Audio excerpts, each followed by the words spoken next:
పాండిచ్చేరి లేదా పుదుచ్చేరి. భారతదేశంలో ఇది మరి తదనంతర కాలంలో ప్రధానంగా ఫ్రెంచ్ వారి ప్రధాన వర్తక స్థావరంగా మారింది అని మనం చెప్పవచ్చు, అభివృద్ధి అయింది అని మనం చెప్పవచ్చు. ప్రధానంగా 1673లో దీని అసలు పేరు ఏంటంటే వాలికొండాపురం. ఇంతకుముందు టైం లైన్ చెప్పినట్టు మీకు చెప్పాను. ఆనాడు బీజాపూర్ సుల్తాన్ తరఫున షేర్ ఖాన్ లోడి అనే లోకల్ గవర్నర్ ఈ విధంగా వాలికొండాపురాన్ని ఎవరికి ఇవ్వడం జరిగింది?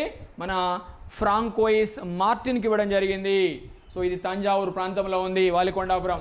మరి ఈ ప్రాంతాన్ని ప్రధానంగా కొనుగోలు చేసి ఆ విధంగా ఫ్రాంకోయిస్ మార్టిన్ కొనుగోలు చేసి దీన్ని పుదుచ్చేరి పట్టణంగా అభివృద్ధి పరచడం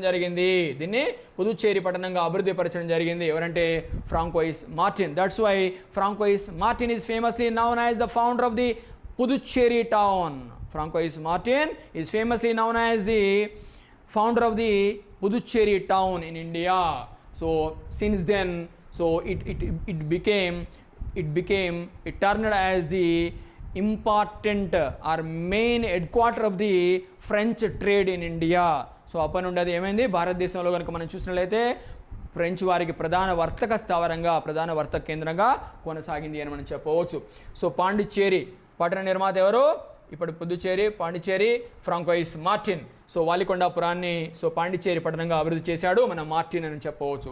ఈ transformed, he means here Martin, Francois Martin. ఈ transformed Pondicherry or Puducherry from a small fishing village into a flourishing port town. So దీన్ని ఒక కుగ్రామం, ఒక గ్రామం, చేపలు పట్టేవారు ఉండే ఒక గ్రామం, చిన్న గ్రామం, ఆ గ్రామాన్ని మరి ఒక రేవు పట్టణంగా అభివృద్ధి చేశాడు ఎవరు?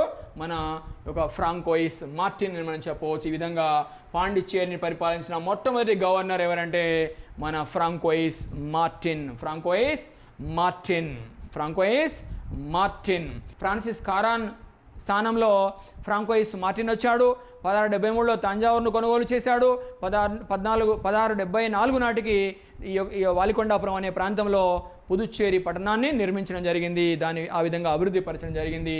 ఆ ఘనత, all this credit goes to the account of Francois Martin, who was also the first governor of Puducherry or Pondicherry. French East India కంపెనీకి సంబంధించిన ఫుల్ వీడియో లింకును కింద ఇవ్వడం జరిగింది, చూడండి.